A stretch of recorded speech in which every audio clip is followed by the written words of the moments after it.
어디가 제일 분위기가 좋습니까? 다들 부산이겠죠. 충청도가 제일 좋았나요? 학교는 여러 군데 다니는 게 좋아. 저는 춘천 중학교도 다녔어요. 왜요? 그 아버지 공무원 따라서 다니다가 분위기 좋은 사람들만 보이니까.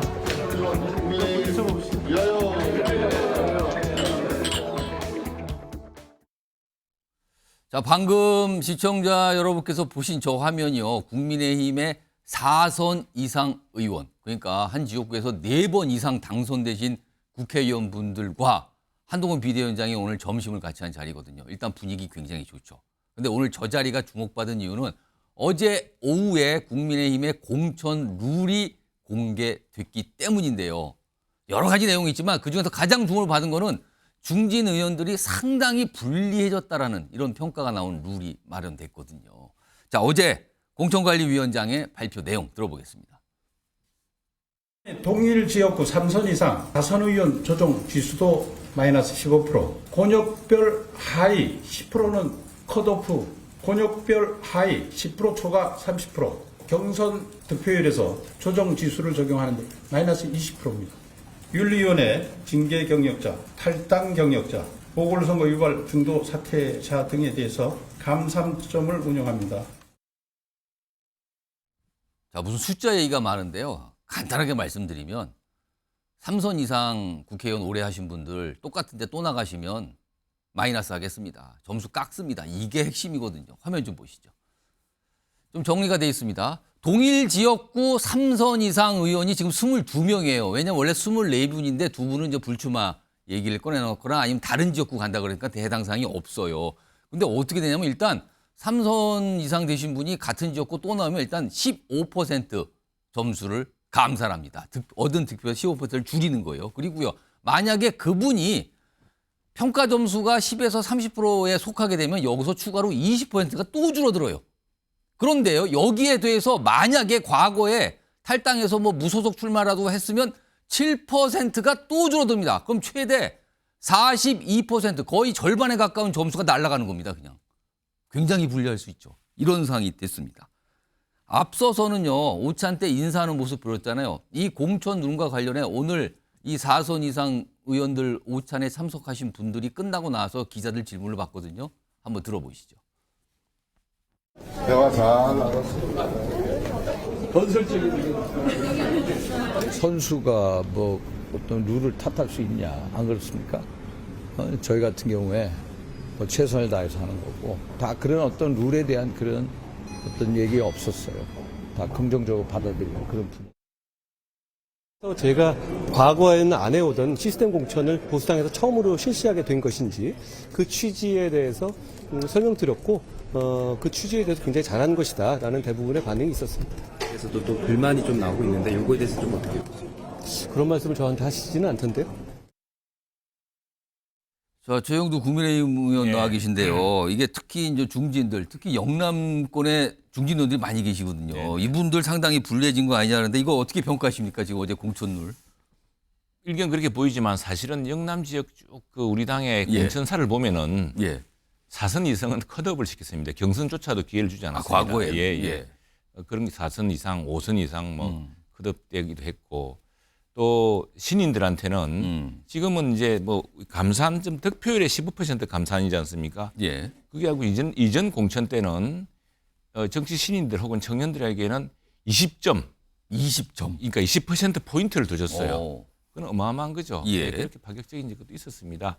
다만 이제 이번에 조금 긍정적으로 보는 것들은 뭐냐면은 일찌감치 공천 룰이 정해졌다는 겁니다. 과거에는 어떻게 공천하겠다, 공천 룰이 어떤 것이다라는 것이 이 명확하게 기준이 밝혀진 적이 없었습니다. 대략 이맘때쯤 되면은 뭐 4선 이상 누구 컷업된다더라, 뭐 이렇게들 풍문처럼 들리고 반발하고 이제 이런 양상이었는데 기준이 딱 나왔기 때문에 그 기준대로 이제 모두들 이제 정진할 수밖에 없죠. 그리고 한 지역에 사실 3선 이상쯤 하면은 그 굉장히 그 경력과 또 인지도가 쌓입니다. 그리고 그렇겠죠. 지역에서 기반도 단단해지기 때문에 이제 그런 것들을 스스로 핸디캡을 좀 주어서 이제 신인들도 기회를 좀 주자는 것이고, 또 그걸 되게 돌파해냅니다. 또 또 그리고 또 하나는 당에서는 또 그뿐 아니라 당의 기여도라든가라고 예. 또 이런 평가들이 있기 때문에 그걸 또 보정할 장치도 있습니다. 근데 다만 제일 중요한 것은 여론입니다. 그 당원들의 투표하고 예. 이게 지금 지역별로 다릅니다만 수도권은 당원 20%, 일반 시민 80%, 예. 그다음에 이제 영남 이런 지역은 반반이죠. 50% 반반이지 예. 않습니까? 근데 여론조사를 해보면요. 그 여론과 당원 투표 이런 걸 해보면은 그걸 이기는 사람이 없습니다. 거기서 잘 나오는 사람은 무슨 룰을 적용하도록 됩니다. 사실은. 예. 그렇기 때문에 역시 이게 당 중심의 예. 그동안의 당의 활동 또 영남에서는 하나의 그 전통적인 저걸 안 해도 약간 그 정석처럼 내려오는 공식이 있습니다. 뭐냐면은 그 국회의원 현역 국회의원 예. 지지율이 예. 여론조사의 지지율이 되게 여의도 연구소에서 합니다만 지지율이 대통령이라 여당인 경우에 대통령 그리고 당 지지율보다 현격한 차이가 나면은 일단 위험 신호라고 다들 보고 있습니다. 네. 지금 화면에 말씀하셔서 잠깐 나왔는데 이 3선 이상 요 적용 룰을 적용받는 분들 얼굴이 좀 나왔었거든요. 그 화면 좀 있으면 띄워볼까요? 자, 그 내용 좀 보겠습니다. 지금 어떤 분들이 구체적으로 적용되지 이런 분이 대표적인데 경기 인천에 일단 대표적으로 세 분 계시군요. 4선이 김학영 의원, 윤상현 의원, 그 유희동 의원, 그리고 강원도의 권성동 의원, 그다음에 한기호 의원, 대구의 김상훈 의원, 윤재욱 의원 이렇게 등등등 있고요. 김기현 전 대표도 적용되는 게 아닌가 싶기도 한데 그런데 이 룰이 나오는데 일단 중진들이 좀 불리하다 이런 얘기가 나오는데 또 하나 나왔던 얘기가 어제 밤에 바로 나온 게 이거 특히 영남지역 보니까 이거 적용되는 분들이 꽤 숫자가 되는데 이분들 만약에 다 감점 때문에 안 될 경우에는 그 자리에서 이거 용산 출신들이 가는 거 아닙니까? 이게 단박에 나온 분석이었거든요. 이건 어떻게 봐야 됩니까? 지금 이미 다 윤곽이 드러나 있기 때문에 그렇게 예. 되지 않을 겁니다. 그리고 뭐 여러 지역에서 예.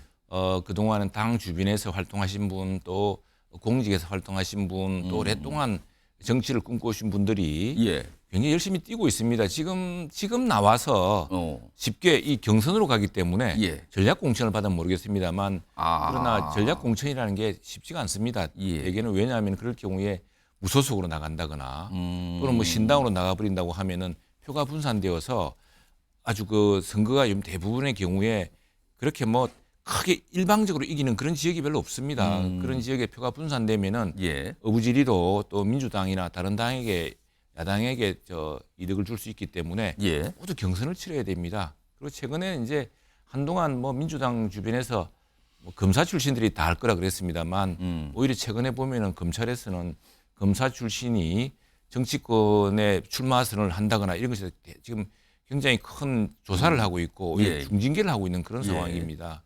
그래서 그것들이 모두 그냥 억측이고 주장일 뿐이지 예. 실제로는 굉장히 이제 공정한 경쟁 또 굉장히 엄중한 경쟁이 이루어질 거라고 생각합니다. 경선을 통해서 이제 수많은 선량들 후보가 정해질 거라고 봅니다. 알겠습니다. 규영주 의원님께서는 전체적으로 보니까 어제 공천론에 대해서 굉장히 좀 긍정적 평가를 해주셨고요. 그리고 일각에 무슨 뭐 검찰 출신, 용산의 참모 출신들 뭐 걱정 있는데 그런 거 없을 것 같은데요. 경선하면 되는 건데 약간 이런 얘기신데 자 그럼 민주당 소속이신 윤건영 의원이 나와 계신데 일단 민주당의 시각으로서 평가하시면 어떤지 혹시 이런 거 조금 민주당으로서 자극 받으시는지 어떻게 좀 보셨습니까?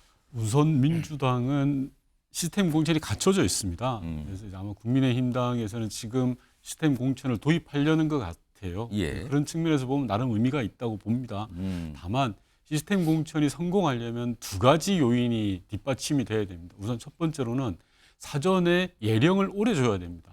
즉 선거 한 두세 달 남겨놓고 지금처럼 할 게 아니라 예. 통상적으로 한 1년 전부터 이 시스템에 따라서 공천을 하겠다라는 것이 분명히 밝혀져야 되는데 예. 너무 지금 촉박하다라는 문제가 하나가 있고요. 두 번째는 국민의힘당에서 밝혔던 내용들을 보면 정성평가가 많이 들어갑니다. 왜냐하면요. 정량평가를 많이 해야 소위 말해서 장난을 못 치는데 정성평가를 하겠다라는 것은 당 지도부나 예. 특정한 입김이 들어갈 수 있는 여지가 많아지는 거거든요. 정성평가라고 그러면 대표적으로 어떤 걸 보셨습니까? 예를 들어서 교체지수에 보면은 공간이 중간 컷오프 조사 40%, 면접 10% 이렇게 기여도 20% 이렇게 돼 있거든요. 예. 면접은 사람이 하는 거잖아요. 아. 사람이 하는 거에 대해서는 장난칠 여지가 있는 거죠. 시스템 공천이라는 것은 중요한 지표를 몇 가지를 제시하고 그 예. 지표에 도달했냐 안 했냐라는 걸로 평가를 해야 되는데 예. 정성적으로 평가를 하게 되면 그런 문제가 생길 수밖에 그러니까 그 없어서. 평가하시는 분의 약간 재량이 들어갈 수 있다 그 말입니까? 맞습니다. 그래서 제가 이제 뭐 국민의힘당을 평가하는 게 어떨지 모르겠습니다만 예.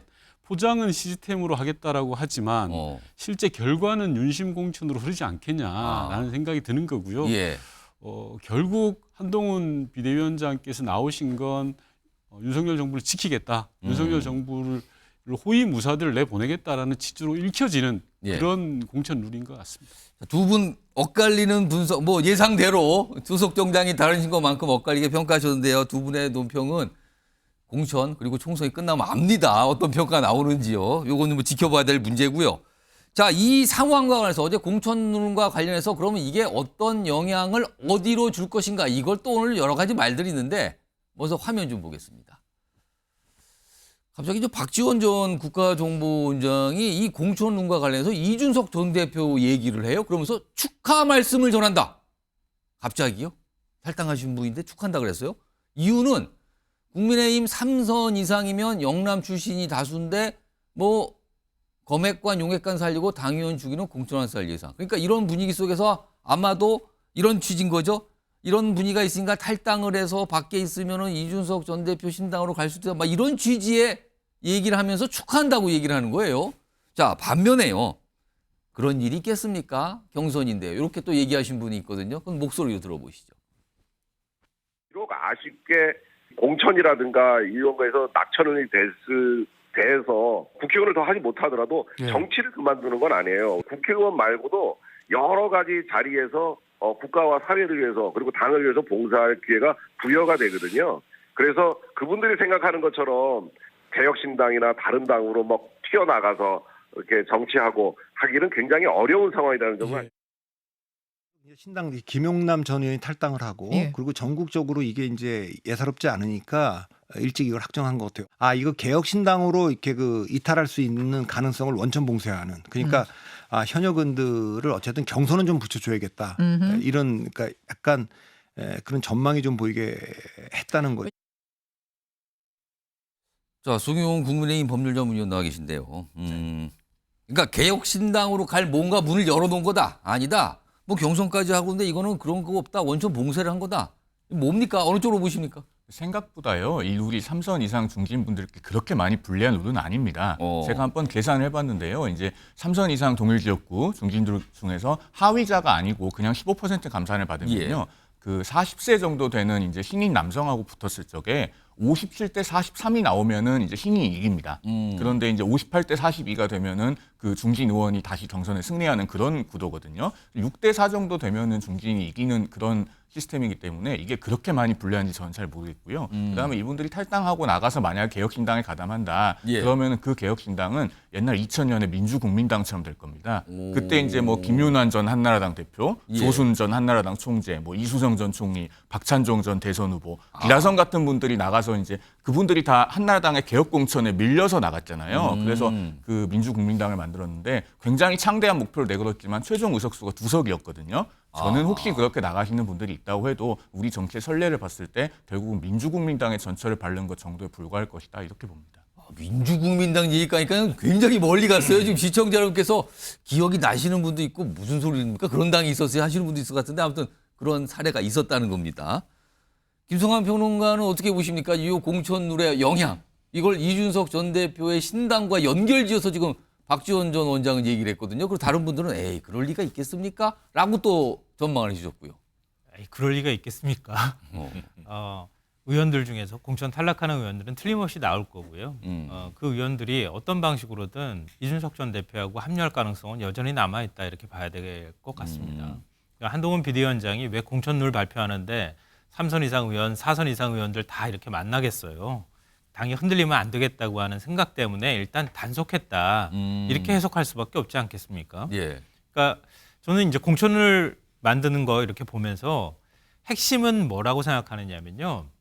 그러니까 기술적으로 얼마든지 만들 수 있어요, 사실은. 예. 그러니까 그 전략 공천이든 어떤 방식으로든 기술적으로 공정하게 보일 수 있게 만드는 방법은 얼마든지 있다.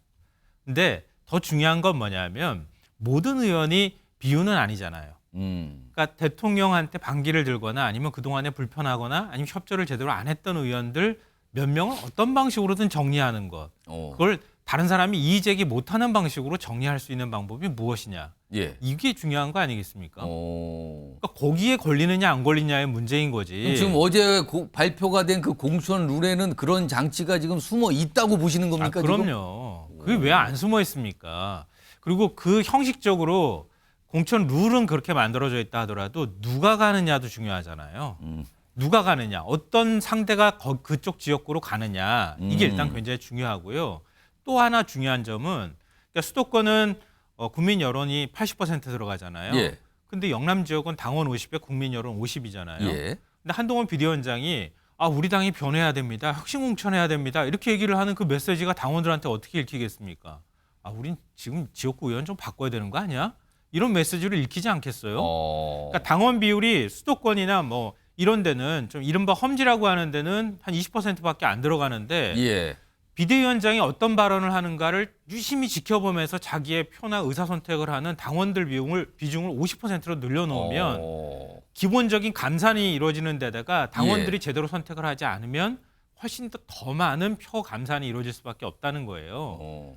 그러니까 모든 의원한테 다 해당된다고 생각하면 안 된다는 거죠. 예. 그러니까 해당될 의원을 어떻게 잘 정리하는가가 중요하기 때문에 자연스럽게 그런 의원들은 정리될 수밖에 없는 거다. 그게 물갈이다 이런 얘기입니다. 일단 룰은 정해졌어요. 그리고 한동훈 비대위원장은 자평일까요? 타평일까요? 뭐지만 좀 반응이 좋더군요. 이런 취지의 설명을 내놨는데 일단 지켜봐야 됩니다. 이 룰이 적용이 되고 어떻게 결과가 나오고 영향이 어디로 미치고 요거 아직 좀 시간이 좀 필요해 보이는 상황입니다. 일단 어제 오후 이것도 늦게 나왔어요. 그래서 지금 오늘 전해드립니다.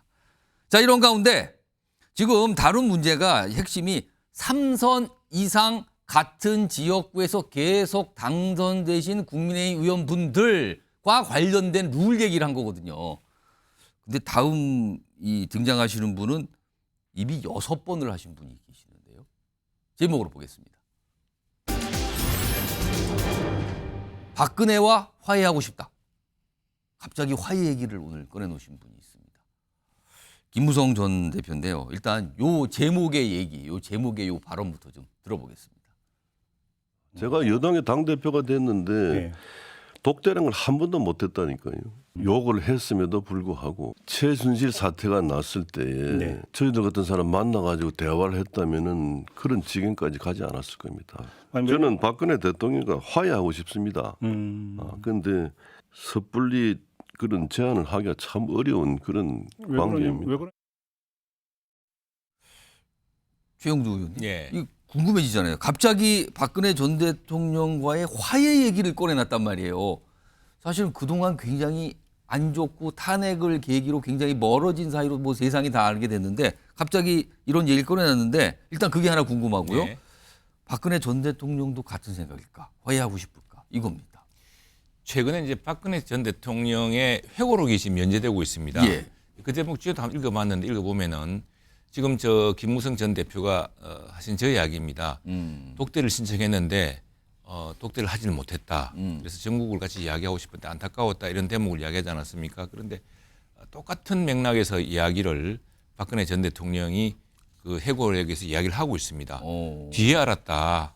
늦게 그런 일이 있었는지를. 그런 일을 알았는데 정말 그런 일을 뒤에 알았다 하면서 그 점에 대해서 조금 아쉬워하는 당시에 사실 지금 그 회고록의 전편을 보면은 이른바 최순실 사태가 삐지기까지 그걸 왜 몰랐던가라는 데 뒤늦은 회한 이런 것들이 쭉 나옵니다. 그리고 당시에 그 김무성 대표 당 대표였는데 당 대표와의 소통이 이제 없었는데 알고 보니 김무성 대표는 여러 차례 독대를 신청하고 만나자고 했는데 그게 무슨 일인지 나한테 전달이 안 되고 내가 못 만나는 것들에 대한 그런 거기에 대한 그 회한 같은 게 나옵니다. 이제 여기에 대한 화답이 아닌가 싶고요. 근데 지금 왜 저 얘기를 굳이 꺼내놨을까요?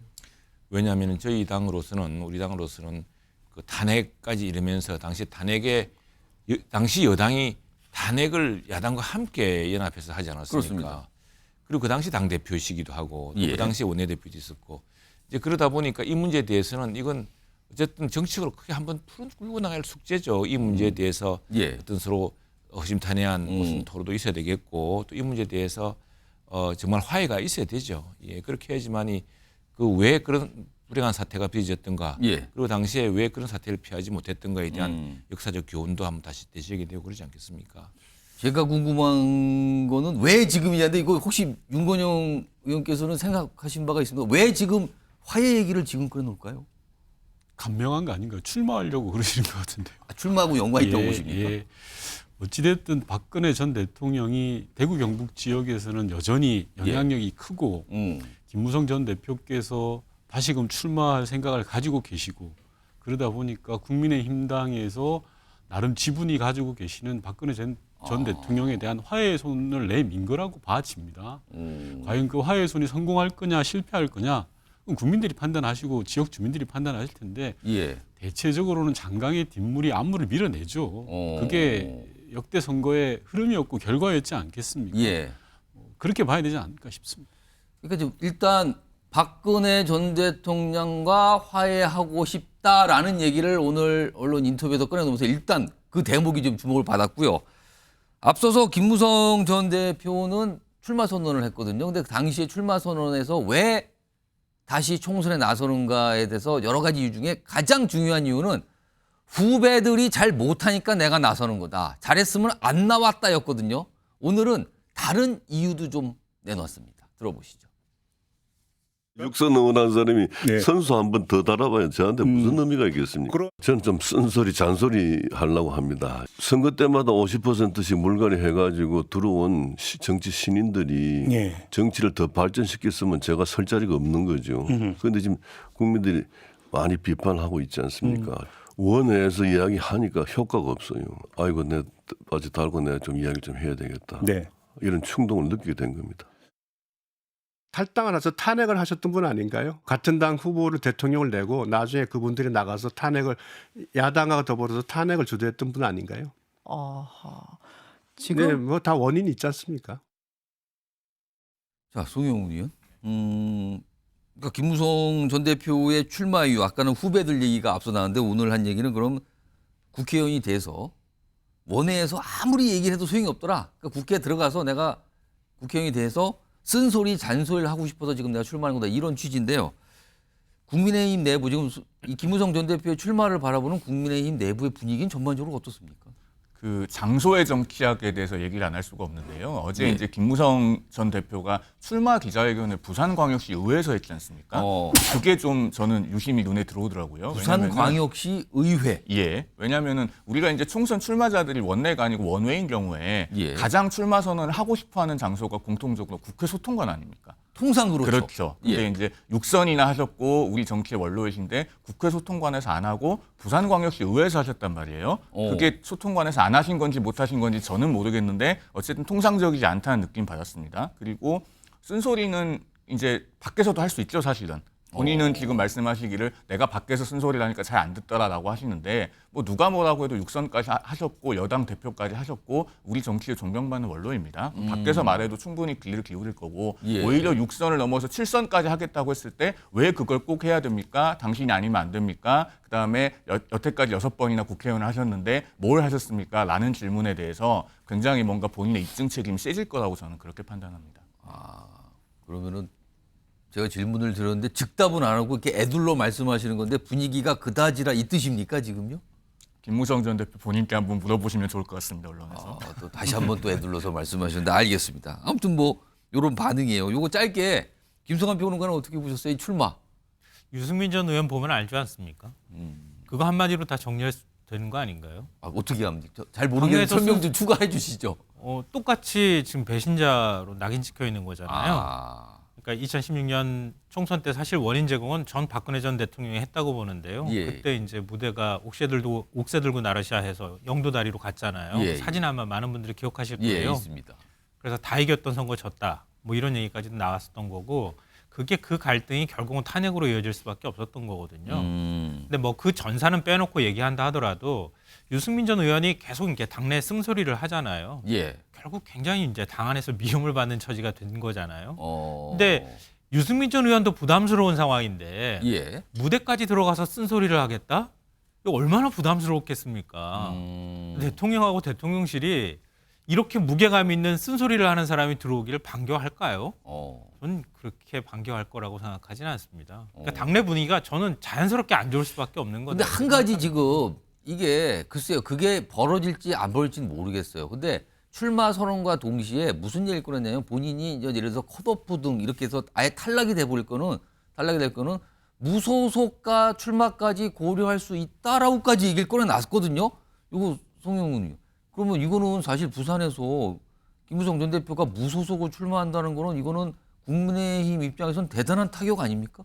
그거는 지역 주민이 최종적으로 판단할 문제이긴 한데요. 예. 반드시 큰 타격인지 저는 잘 모르겠습니다. 왜냐하면 앞서도 제가 말씀드렸지만요. 3선, 4선, 5선 이렇게 갈수록 물론 경륜도 쌓입니다. 예. 그분들의 경륜을 우리 사회가 활용해야 되기도 하고요. 하지만은 그만큼 지역 주민들이 피로감도 느끼고 계속 그 지역 주민들의 질문이 강해져요. 예. 5선, 6선 하시면서도 뭔가 자기 지역을 위해서 새로운 걸 하겠다고 하시잖아요. 예. 그러면 항상 유권자가 느끼는 생각은 그러면은 그동안에는 안 하고 뭐 하셨습니까? 이 생각이 들어요. 지금 이제 와서 쓴소리 하신다고 하시는데 사실 육선을 하시는 동안에 물론 그동안에 당에도 기여를 했고 국가에도 기여를 하셨죠. 하지만은 그것보다 훨씬 더 잘하셨으면은 지금 그렇게 쓴소리 많이 하실 일이 없을 텐데 예. 이제 와서 쓴소리를 들어와서 하시겠다고 하니 저는 모르겠습니다. 그 지역 주민들께서도 얼마나 수긍하실지 한번 지켜보겠습니다. 네. 알겠습니다. 아까 얘기하고 같은 맥락으로 말씀을 해주셨어요. 아무튼 그래서 좀 오늘 좀 주목을 받았습니다. 특히 박근혜 전 대통령 얘기까지 꺼내면서 이거 무슨 상황일까 이런 생각을 가신 분들이 오늘 정치권에 꽤 계시더군요. 자, 이 주제까지 다뤄봤고요. 다음 주제는 무슨 팬카페 얘기가 나오는데 두 곳의 팬카페가 나옵니다. 제목으로 확인해 보시죠. 이게 뭐죠? 건승코리아 대 위드훈이. 건승코리아 대 위드훈이. 각각에 보면 어떤 사람 이름이 뭔가 언뜻 보이는 것 같은데요. 지금 저게 팬카페 이름이라고 합니다. 각각에 좀 많은 분들이 저기서 활동을 하신다 그래요. 지금요. 화면 좀 보겠습니다. 자, 지난 11일입니다. 건승코리아 운영진. 건승코리아는요. 앞서는 김건희 여사 팬카페인데요. 지금은 김건희 여사 그다음에 윤석열 대통령을 지지하는 분들의 어떤 카페 모임이거든요. 근데 여기에 위두훈이에 대해서 문제 제기를 했어요. 위두훈이는 뭐냐면요. 한동훈 위원장을 지지하는 분들의 팬카페예요. 근데 위두훈이의 운영 방침을 규탄을 한 겁니다.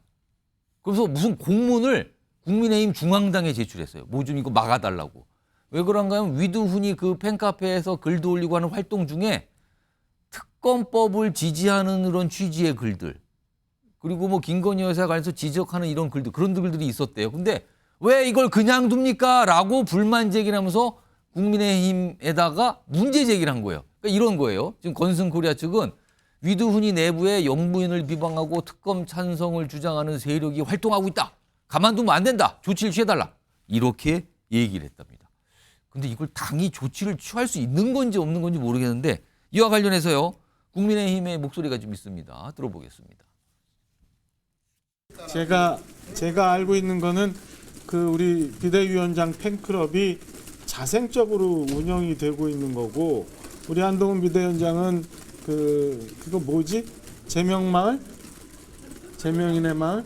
뭐 이런 것처럼 거기 회원으로 가입하시거나 아니면 회원으로 활동하고 아니면 운영에 직접적으로 이렇게 관여해 있지 않기 때문에 어떻게 저희가 할 수 있는 방법이 없어요, 사실은. 박종화 대변인 말씀, 왜 이런 걸 우리한테 갖고 오세요? 약간 이런 분위기인데 김수환 평론가, 이거 지금 글쎄 이걸 충돌해가 발전. 아무튼 한쪽 팬카페에서 다른 쪽 팬카페 운영에 대해서 글에 대해서 문제 제기를 한 거거든. 이걸 언론에서는 뭐 갈등 충돌을 또 보기도 하는데 이거 여당 지지층이 분화되는 모습이니까 이거 어떻게 이해해야 됩니까? 그 맹화가 나타나고 있다 이렇게 표현하는 게 맞을 것 같은데요. 그러니까 우리 그런 말 하잖아요. 권력은 나눌 수 없다.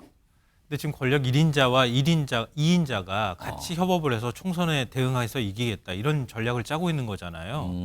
근데 한동훈 비대위원장 입장에서는 윤석열 대통령하고 언제까지 계속 갈 수는 없는 거란 말이에요. 예. 제가 볼 땐 대권까지 생각하고 아마 비대위원장 맡았을 가능성이 있단 말이에요.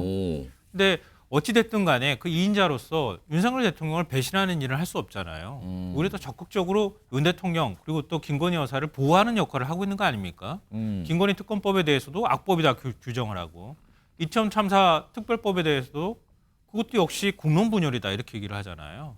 그러면서 윤 대통령 입장을 충실히 지금 대변하고 있는데 한동훈 비대위원장이 앞으로 정치를 길게 한다고 하면 윤석열 대통령하고 언제까지 계속 이렇게 코드 맞춰서 갈 겁니까? 그걸 지지자들은 먼저 알고 있다고 저는 생각해요. 그러니까 많은 한동훈 비대위원장이 아니 또 국민의힘이 어떤 역할을 해야 될 것이냐. 지난 선거 참패 이후에 그 역할은 한동훈 위원장이 맡아야 될 역할은 윤석열 대통령하고 어느 정도 차별화해서 대통령이 일방적으로 지시하는 당의 모습이 아니라 좀 대통령을 변화시키는 모습이었으면 좋겠다고 하는 게 요구 아니에요? 근데 그 모습을 못 따라가고 있는데 지지자들을 볼 땐 한동훈 비대위원장을 너무 사랑하잖아요. 한동훈 위원장 왜 이렇게 힘들게 합니까? 김건희 여사 너무 밉습니다. 이렇게 나오는 거예요. 근데 이쪽에 건희사랑, 예전에 건희사랑이죠. 건승코리아라고 하는 그 카페에서 볼 때는 윤석열 대통령 또 김건희 여사 지켜야 되잖아요. 어디 감히 김건희 여사와 관련해서 이렇게 불순한 발언들이나 아니면 이런 글들을 올립니까? 당 차원에서 징계해야 됩니다. 이렇게 나오는 거예요. 이게 한동훈 비대위원장의 인기가 올라가면 올라갈수록 정치적 무게감이 커지면 커질수록 아마 이런 차별화 노력들이 지지자들 사이에서부터 먼저 분출될 가능성이 있고요. 아마 총선 결과에 따라서 어떤 양태가 나타날지 모르겠지만 이 파열음이 더 크게 나타날 가능성도 엄연하게 있다라고 생각합니다. 자, 한동훈 비대위원장 그 팬카페 측에서 이런 문제 제기에 대해서 또 반응 보이겠죠. 아까 잠깐 나갔었는데 그거 좀 소개해드리죠. 여기 보시면요. 위두훈이 운영자, 건승코리아가 주장하는 영부인 비방 및 특검 찬성글 없습니다. 허위사실 유포 중단하세요. 라는 또 반발을 하고 있어요. 반박하고 있고요. 그리고 두 팬카페 비교한 것도 좀 보겠습니다.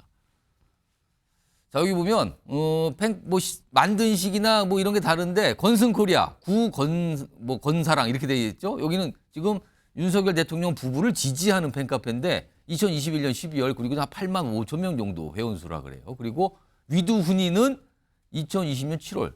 이게 먼저 만들어졌네요. 보니까 시기상으로는. 근데 17,000명, 아직 2만에 조금 못 미치는 이런 회원수입니다.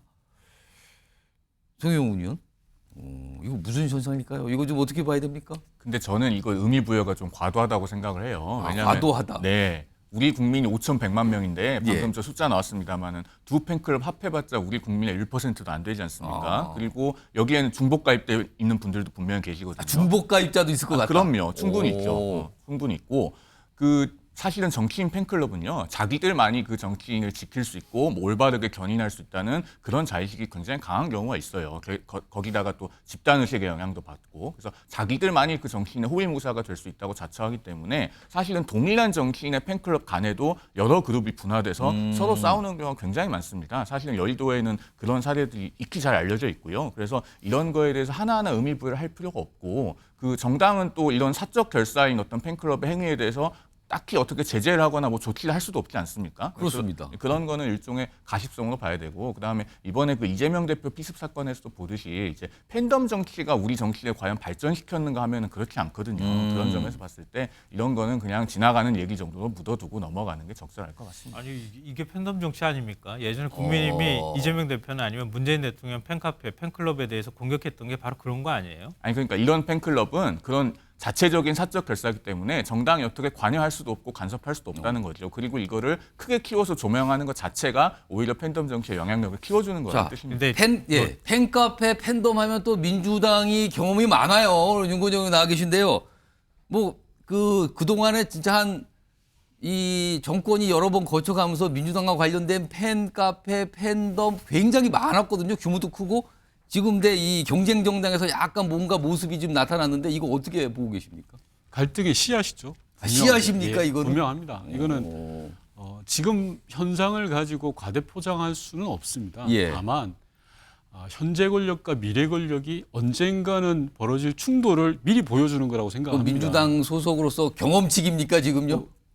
정치적 역사가 그래왔고, 그런데 한 가지 꼭 짚고 넘어갈 부분이 있는데요.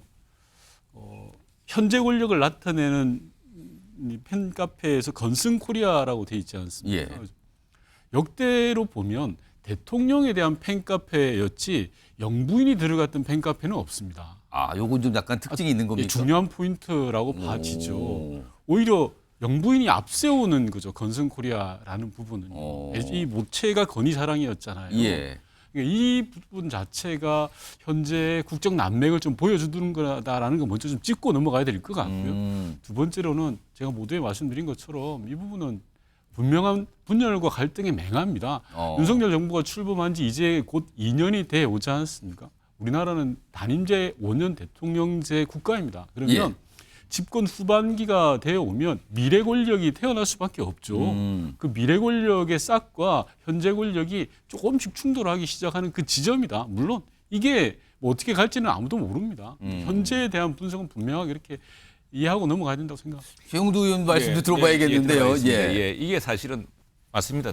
정말 특별한 현상입니다. 왜 특별하냐 그러면은 세상에 대통령 후보 부인, 부인을 겨냥해서 민주당이 이렇게 공격한 사례가 없었습니다. 또 그쪽으로 보고 계시군요. 그렇죠. 왜냐하면 김정육 여사가 수많은 돈을 써서 혼자서 인도 가서 타지마할 다녀오시고 해도 그걸 가지고서 우리 당에서 그렇게 지독하게 공개하지는 않습니다.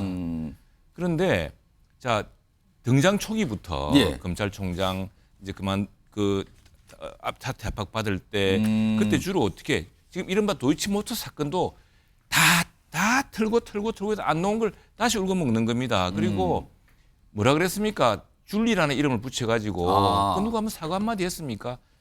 나는 민주당이 여성의 성평등 또 여성의 권익 이런 걸 생각하면서 세상에 대통령의 부인, 대통령 후보자의 부인에 대한 것들을 여러 가지 이야기를 억지로 만들어서 이렇게 집요하게 공격한 사례가 없었고 그러다 보니까 자연히 방어 기제가 작동했다 보면 여기에서는 그랬는데 지금 이른바 도이치모터스 사건도 지난 문재인 정부 말기에 그때 이제 조금 윤석열 검찰총장이 불편한 시기였죠. 그 시기에 그 법무부 장관 세 분이 연달아 돼가지고 얼마나 압박을 가했습니까? 그런 시기에부터 해서 아무튼 대통령 부인 또 대통령 후보의 부인에 대해서 아주 이걸 무슨 소프트 타겟처럼 삼아서 있지도 않은 말로 공격하고 하는 굉장히 비열한 행태에 대한 방어 기제가 작동했고 했지 이게 이제 우리 윤 의원 말씀하신 것처럼 그렇게 발전하지는 않을 거라고 봅니다. 우선 이 부분에 대해서 말씀을 좀 드려야 되는데 제가 짧게 드릴게요. 말씀하세요. 김건희 여사가 대통령보다 앞서는 현상에 대해서 말씀드린 거잖아요. 상식적이지 않죠. 그리고 김건희 여사가 도이치모터스 주가 조작 사건으로 23억의 수익을 얻었다라는 게 명백하게 드러난 것이고요. 윤석열 총장 시절에 조사를 많이 했다라고 하는데 김건희 여사 한 번도 소환 조사하지 않았죠.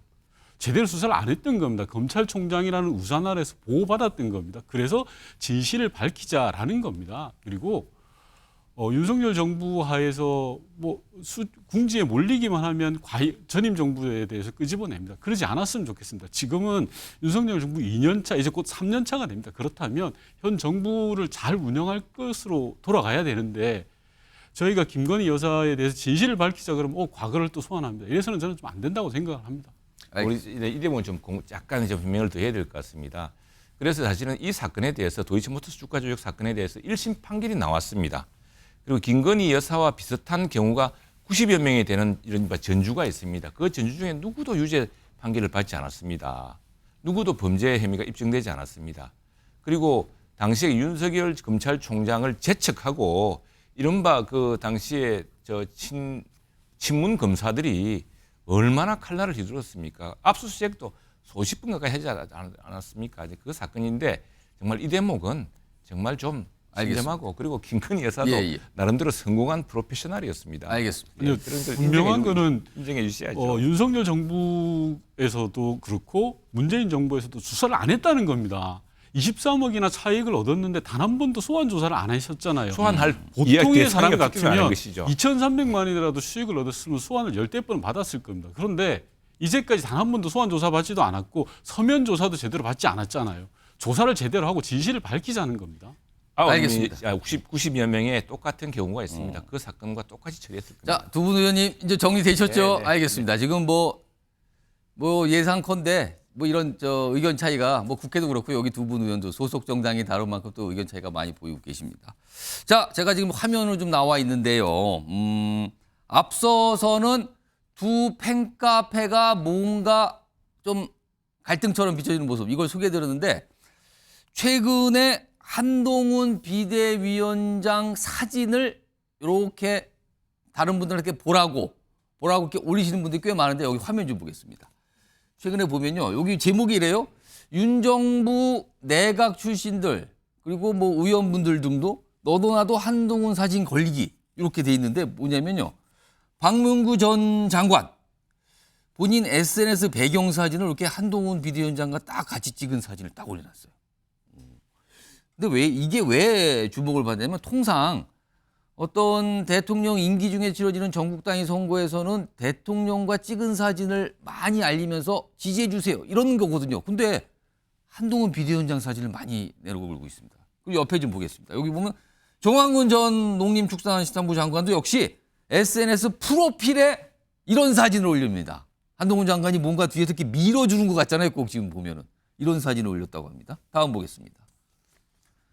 의원분들도 있어요. 여기 보면 정진석 의원 의정보고서 표지에 이런 사진이 딱 올라가 있습니다. 근데 지난해에는 윤석열 대통령과 찍은 사진을 올렸다 그랬죠. 이번에 바뀌었어요. 그리고 여기 보면 김영선 의원 SNS는 이런 모습. 마치 뭔가 굉장히 중요한 대화를 하는 장면 같은 이런 사진. 그리고 여기도 있습니다. 박수영 의원 SNS도 여기 이렇게 돼 있습니다. 악수하는 장면. 그리고 뭐 어떤 분은 전화를 걸면 무슨 이렇게 자동응답 얘기가 나오면서 문자로 뭐가 사진이 가는데 거기에 한동훈 비대위원장이 담겨 있는 사진하고 뭐 이런 분도 있다고 그러네요. 이렇게 들려옵니다. 이런 상태인데 우선 요거요. 윤건영 민주당 의원께 전 이 경쟁 정당에서 있는 상황인데 대통령과 인연보다는 사실 한동훈 장관을 약간 더 강조하는 것 같거든요. 이거 어떻게 좀 느껴지십니까? 이런 분위기가? 아마 저 사진을 윤석열 대통령이 보면 참 마음이 상하실 것 같아요. 근데 고육지책이죠. 대통령의 지지율이 30%에 이르고 하니까 출마하시는 분들이 일정하게 대통령과의 거리두기를 통해서 한동훈 위원장과 사진을 찍어서 이렇게 본인의 대표 활동에 도움이 되려고 하는 모습 같아 보입니다. 다만 저러한 모습들이 성공하려면 몇 가지 전제 조건이 있어야 됩니다. 즉 한동훈 위원장과 윤석열 대통령이 다른 사람이구나. 한동훈 위원장은 윤석열 대통령과 다르구나라는 느낌을 주거나 그런 인식을 줘야 돼야지만이 한동훈 비대위가 성공을 할 수가 있거든요. 그 성공 조건은 저는 크게 세 가지로 봅니다. 첫 번째는 윤석열 대통령에게 아니오라고 이야기할 수 있어야 됩니다. 한동훈 위원장이. 아니오라고 이야기해야 되는데 여지껏 아니오라고 이야기를 못하고 있고요. 두 번째는 김건희 여사, 김건희 특검법에 대해서도 뭐라고 이야기를 하셔야 돼요. 그래야 한동훈 위원장이 성공할 가능성이 좀 높아집니다. 세 번째는 윤석열 대통령의 국정 운영 과정에 있어서의 최소한 하나라도 정상으로 원위치 시켜놓는 게 좀 필요하다고 생각하거든요. 예를 들어서 홍범도 장군 흉상 문제라든지 양평 고속도로 문제라든지 국민적으로 지탄을 받았던 사업들에 대해서는 원위치 시키겠다라는 세 가지를 한다면 한동훈 위원장이 윤석열 대통령과는 다르구나 라는 인식을 심어줘서 아마 국민적인 평가를 다시 받지 않을까 싶은데 다른 것으로만 말로만 다른다라고 해서 국민들이 이렇게 쉽게 마음을 열까? 저는 그렇게 생각지는 않습니다. 최영두 의원님, 최영두 의원님은 지난 8일 의정보고회 하셨는데 지금 방금 화면에 나갔어요. 맞습니다. 그게 이제 축사 영상 중에 한 장면인데 그 사진도 SNS에 올리셨더군요. 저 장면도. 저걸 이제 내가 의정보고회가 성료했다.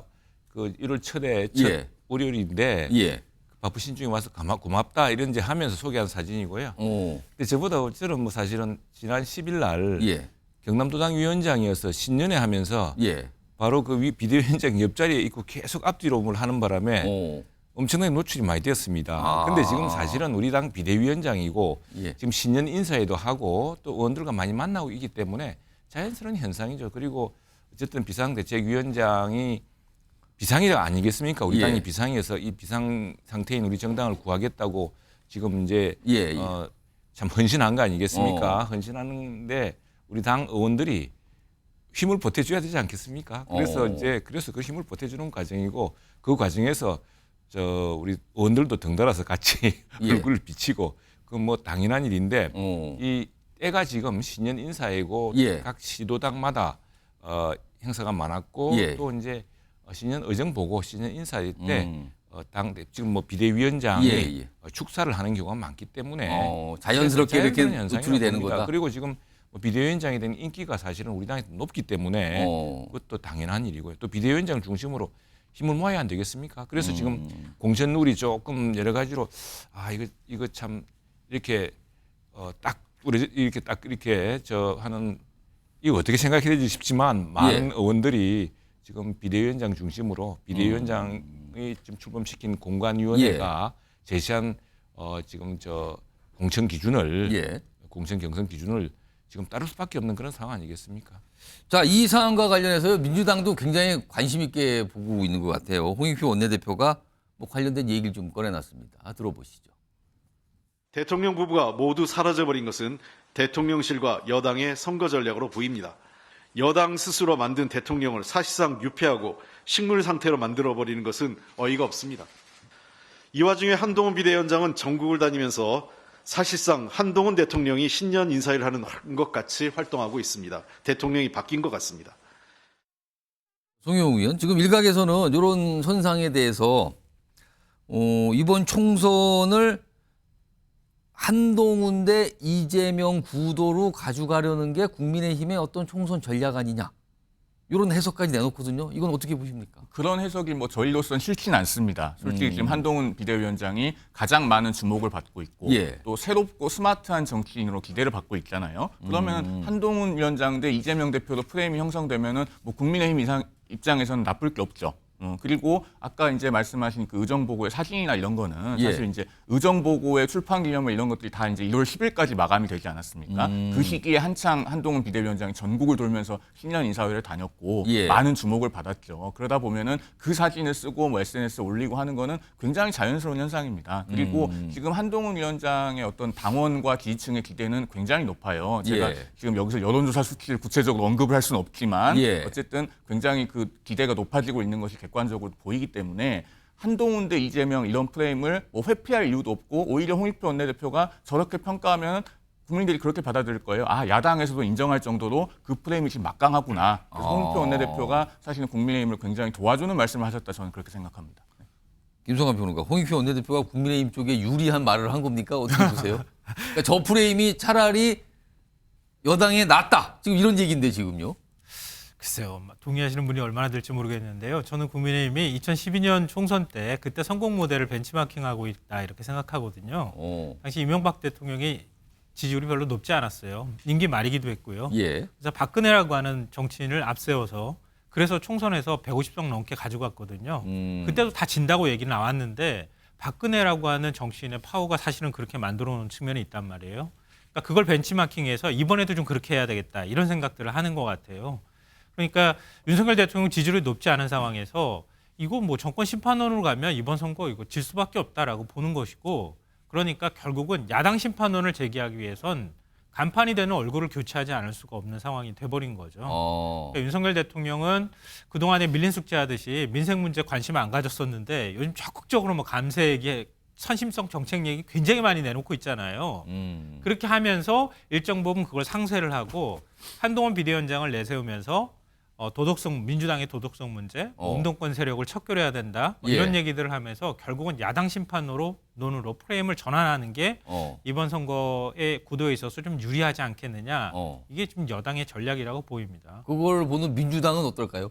민주당 입장에서는 계속 정권 심판원을 얘기할 수밖에 없죠. 그러니까 계속 그렇게 얘기한다 하더라도 민주당 입장에서는 정권 심판원을 얘기하면서 지금 뭐 도덕성 문제 얘기하는 거에 대해서는 좀 뼈아픈 부분이 있거든요. 그리고 당내 분열 문제 이런 것들에 있어서 이재명 대표가 좀 리더십을 가지고 그런 부분들을 통합으로 이끌어 나가고 그리고 당내 도덕성 문제와 관련해서 사실은 어찌 보면 상수인 측면은 있는데요. 사법 리스크나 이런 것들을 극복하기는 어렵잖아요.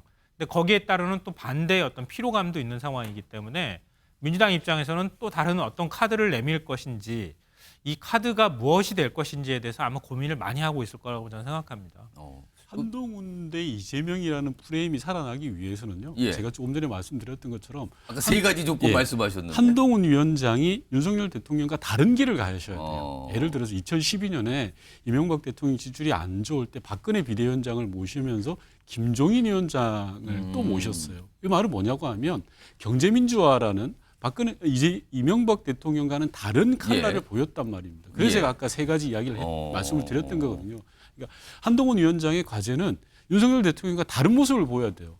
아니요라고 해야 되고 김건희 특검법에 이야기할 수 있어야 되고 홍범도 장군 형사를 원위치시켜야 돼요. 그런데 지금 모습은 그걸 못 보여주고 있기 때문에 예. 아마 구상으로는 한동훈 대 이재명 프레임이 옳다 이렇게 예. 가겠다라고 하지만 절대 그렇게 못 갈 것 같다라는 게 제 예측인 겁니다. 저는 좀 다르게 봅니다. 굉장히 속도를 높일 겁니다. 지금 정치개혁 시리즈가 시작되었습니다. 예. 이거는 절대로 이재명 대표 체제의 민주당에서 할 수 없는 분야고 지금 이재명 대표 체제의 질곡을 민주당이 겪고 있기 때문에 정치개혁이야말로 한동훈 브랜드가 될 겁니다.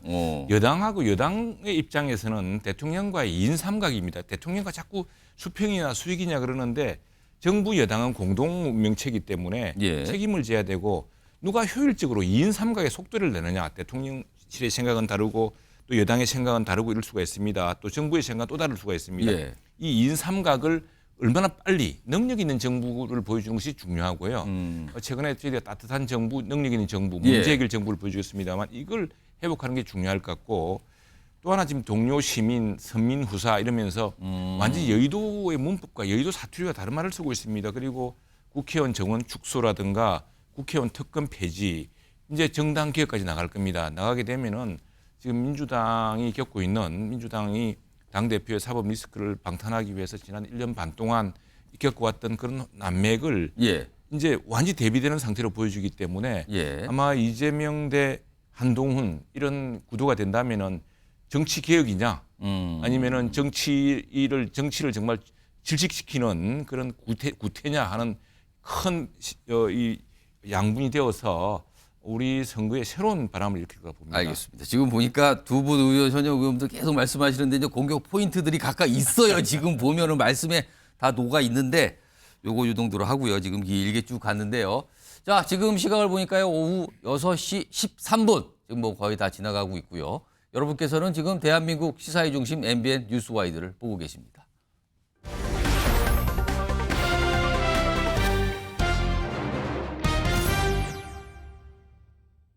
많은 분들 덕분에 다시 출근하게 됐습니다. 고맙습니다. 그 탈당 관련해가지고 당내에서 그동안 탈당이 있었는데 여기 대해서 한번 입장, 연동형 비례제로 입장이 정해졌다는 말도 있는데 어떻게 생각하시는지. 당내에서 지금 자객 공천 논란도 있는데 여기 대해서는 어떻게 보시는지. 아직 공천하는 거 없는데요. 네. 아직 성비위 문제가 있는 인사도 남아 있는데 어떻게 정리하실 예정이신지 궁금합니다. 일단 인사를 했고요. 출근한 그 국회 본청 현관에서. 근데 중요한 현안 질문에는 답을 안 했네요. 그리고요, 지금 방금 들려온 소식인데요. 이재명 대표가 저렇게 걸어가면서 질문받는, 뭐 백브리핑이라고 부르는데 저 걸어가면서 질문받는 저런 상황을 앞으로 안 하는 거를 검토한다 그러죠, 지금요? 여기 지금 나오고 있습니다. 민주당 측 걸어가면서 질문받는 형식 안 할 것이다. 이런 얘기가 좀 나왔어요. 여러 가지를 좀 고려한 것 같죠, 지금요? 그리고 저 걸어가는 거 말고 서서 하는 거, 뭐 이거에 대해서는 약간 좀 논의해 볼 방법이 있다. 이렇게 돼 있습니다. 이거 지금 방금 들어온 소식이고요. 자, 그런데 오늘 피스 보름 만에 좀 이 직무에 복귀를 한 건데 오늘 당 회의를 열었어요. 그리고 여기에서 뭔가 얘기를 합니다. 요 얘기가 있습니다. 들어보시죠. 정치가 오히려 죽음의 장이 되고 있는 것 같습니다. 상대를 제거하지 않으면 불안하고 내가 모든 것을 다 가지겠다는 생각 때문에 정치가 전쟁이 되고 있는 것 같습니다. 법으로도 죽여보고 펜으로도 죽여보고 그래도 안 되니 칼로 죽이려고 하지만 결코 죽지 않습니다. 그 정도는 망상 아닌가요? 제가 이상한 얘기는 안 하려고 했는데요. 칼로 죽여본다? 누가 죽여본다는 얘기인가요? 제가? 우리 국민의힘이? 아니면 국민들이? 그건 그냥 굉장히 이상한 사람이 굉장히 나쁜 범죄를 저지른 것뿐 아닙니까? 자, 송영우 의원, 이재명 대표가 법펜 칼.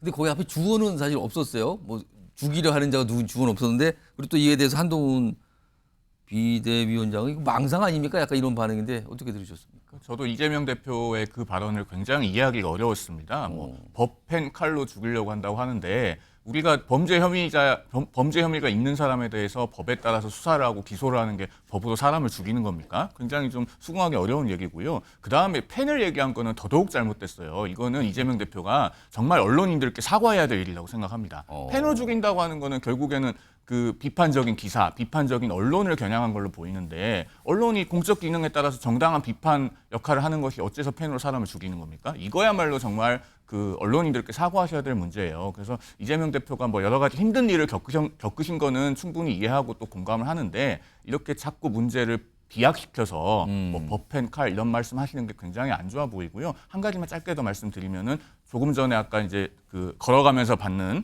그 질문 받는 거 안 하겠다고 하셨는데 이렇게 되면 이제 이낙연 신당과 점점 더 대비가 될 것 같아요. 왜냐하면 이낙연 전 대표가 탈당 기자회견 할 때 그 백브리핑 일문일답을 제가 처음부터 끝까지 다 봤는데 질문을 정말 많이 받고 그걸 하나하나 다 답을 하시길래 제가 질문 개수를 세어봤어요. 질문이 33개가 나오는데 하나도 피하지 않고 전부 다 답을 했습니다. 33개가 나왔습니다. 예, 33개가 나왔습니다. 그래서 그런 어떤 이낙연 전 대표의 태도와 질문을 안 받겠다고 하는 이재명 대표의 태도는 앞으로 계속 대비가 될 수밖에 없거든요. 이건 민주당에서 좀 숙고해 볼 문제라고 생각합니다. 김성환 평론가는 오늘 그러니까 이재명 대표의 복귀 이후 첫 회에서 나온 말이거든요. 이게 이제 법펜 칼.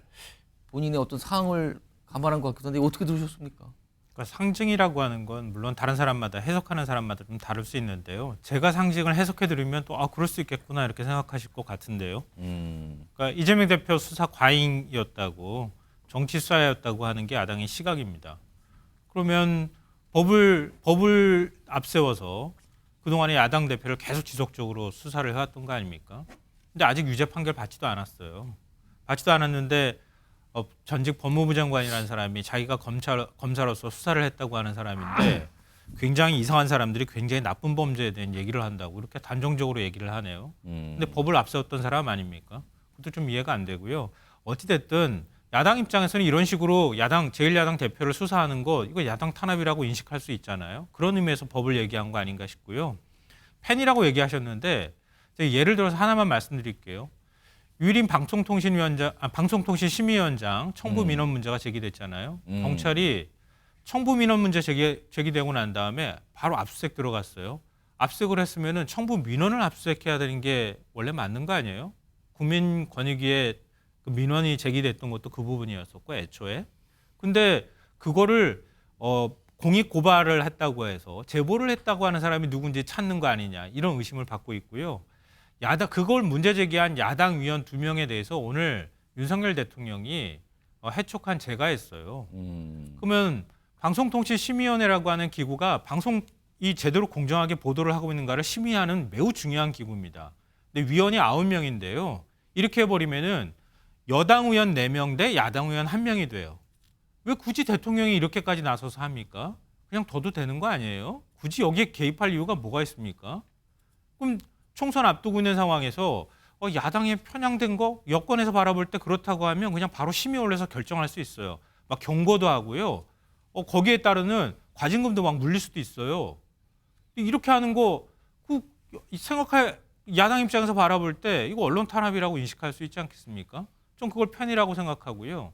칼이라고 여기는 거 그걸 다 여당을 얘기하는 거라고 연결해서 얘기하니까 그러는 건데 어찌됐든 간에 객관적인 상황으로 보면 여당 지지자였던 사람이 계획범죄를 통해서 계획하에 제1야당 대표를 흉기로 피습했던 사건 아니에요? 근데 그걸 국민의힘에 책임 물은 건 아니잖아요. 근데 그 이재명 대표 입장에서는 피해자잖아요. 피해자가 그런 얘기 왜 못합니까? 근데 그렇게 제가 세 가지 상징 설명하면은 설명이 또 되지 않나요? 일단 오늘 나온 발언에 대해서 한동훈 비대위원장의 반응까지 소개했는데 두 분도 역시 뭐 반응이 많이 갈리고 있어요. 이런 상에서 또 한 가지 모습이 있었는데 최근에 이재명 대표 피습 사건 이후에 민주당 내에서 김구 선생에 대한 언급이 많았거든요. 근데 오늘 이런 모습이 있었군요. 화면 좀 보겠습니다. 사진, 영상입니다.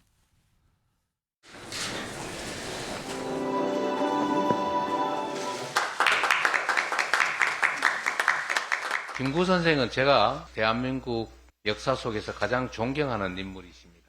최근 국민의힘 비대위원 중 한 분이 제 증조부님을 폭탄 던지던 분이 국제정세와 나라 돌아가는 시스템에 대해서 잘 알까라는 망언을 한 것으로 밝혀졌습니다. 더불어민주당은 대한민국 임시정부의 정신을 계승하고 있는 정당입니다.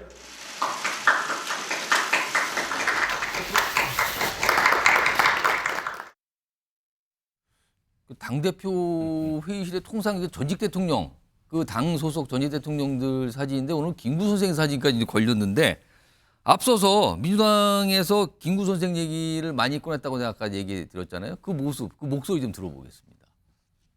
거의 뭐 김구 선생님 살인 사건 이후 이 정도 사건이 거의 처음 사건이라고 우리가 바라볼 만큼 엄청난 일이 벌어진 건데요. 해방공간에 김구 선생이나 유은영 선생에 대한 암살 이후로 야당 지도자 그리고 제1당의 대표의 목숨을 노리고 범행을 저지른 것은 그야말로 초유의 일이다. 이렇게. 주영두 의원님, 그동안 민주당에서 이제 김구 선생 관련 상황과 비유를 하더니 오늘은 김구 선생 사진이 이제 걸렸어요. 이거 어떻게 보십니까? 근데 그 지금 김구 정손자 김용만 이사님께서 이런 말씀하셨네요. 오늘 독립운동사가 국민의 편을 가르는 이념 전쟁의 도구로 사용돼서는 안 된다 이렇게 이야기를 했습니다. 이 민주당도 좀 귀담아 들었으면 좋겠고, 저희 당에는 지금 윤봉길 의사 손주가 계시죠. 우리 예. 그리고 사실은 뭐 독립 정신은 다 정당이 여야 정당이 다 이어받아야 되는 것이죠. 지금 이 정말 조금 전에 그 해방 전국 시절에 테러 암살 이야기가 나왔습니다만 이게 정말로 저도 뭐 그렇게 하게 우리 당에서 다 규탄하고 민주당도 규탄하고 했습니다만 테러와 폭력, 다른 사람 의견이 다른 사람을 지목시키거나 또는 제거하기 위해서 테러와 폭력을 사용하는 것은 정말 민주주의 파괴 행위이고 그 자체가 민주주의 적입니다.